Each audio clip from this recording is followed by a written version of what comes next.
Hello everyone, how are you doing? And in today's tutorial, I'm going to show you how to resolve the Excel found unreadable content error without too much hassle.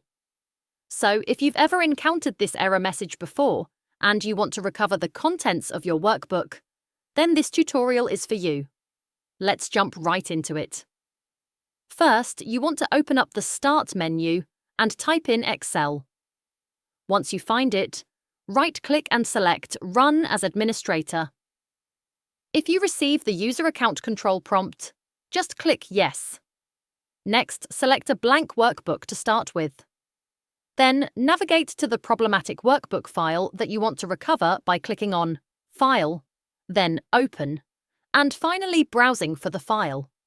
Once you find the file, select it, and hopefully, you should be able to open it up without any issues. That's it for this tutorial, guys. I hope this quick and straightforward process was able to help you out. As always, thank you for watching, and I look forward to catching you all in the next tutorial. Goodbye.